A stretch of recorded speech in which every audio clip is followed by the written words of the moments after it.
শীত তো প্রায় শেষ হয়ে এলো, তার সঙ্গে আজ আবার সংক্রান্তি, সবাই খাবে পিঠে। তাই আমারও ইচ্ছে করলো আমরাও একটু পিঠে খাই। তাই ভাবি আর আমি মিলে শুরু করলাম পাটিসাপটা বানাতে। প্রথমে আমি নিয়েছিলাম গ্রেটেড কোকোনাট, তার সঙ্গে নিয়েছিলাম খেজুর গুড়ের পাটালি, সেটাকে একটু গ্রেট করে নিয়েছিলাম। তারপর লো আঁচে সেটাকে গলিয়ে নিয়ে ওর মধ্যে আমি যে গ্রেটেড কোকোনাটটা নিয়েছিলাম সেটাকে অ্যাড করে দিলাম। তারপর সেটাকে হালকা আঁচে জাল করে করে একটু আমি তার রসটাকে শুকিয়ে নিয়েছি। দেখো পুরো শুকিয়ে এসছে, ঠান্ডা হয়ে গেলে আরও শুকিয়ে যাবে, তাই এটাকে আমি ঠান্ডা হতে দিলাম।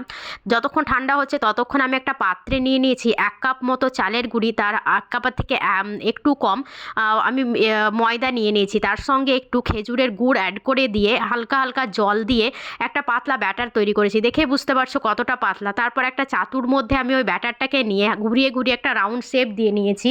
তারপর আমি ওই পুর থেকে কিছুটা কোকোনাট নিয়ে, অর্থাৎ সেই মিক্সচারটা নিয়ে ওই যে রাউন্ড শেপ করে নিলাম আমি ব্যাটারটা, তার ওপরে দিয়ে সেটাকে যেভাবে পাটি জড়ে ঠিক সেই রকমভাবে জড়ে নিলাম। এভাবে বানানো হয় বলে এই নাম হচ্ছে পাটিসাপটা, অর্থাৎ পাটির মতো করে জোরে জোরে এটাকে বানাতে হয়, সেই জন্য এর নাম হচ্ছে পাটিসাপটা। তোমরা স্ক্রিনে দেখে বুঝতে পারছো ঠিক কীভাবে জোরে নিতে হবে। বাস আমাদের রেডি হয়ে গেল পাটিসাপটা। এরকমভাবে আমরা প্রত্যেকটা পাটিসাপটাই বানিয়ে নিয়েছিলাম। তোমরাও ঠিক এরকমভাবে পাটিসাপটাগুলো বানিয়ে নেবে। ভীষণ সফট হয়েছিল খেতে। আর যখন খাওয়ার চেষ্টা করবে গরম গরম খেতে, তার কারণ হচ্ছে গরম গরমই এর টেস্ট অনেক ভালো লাগে। তোমরাও নিশ্চয়ই খাচ্ছ, আমাকে অবশ্যই জানাবে তোমাদের কেমন লাগলো।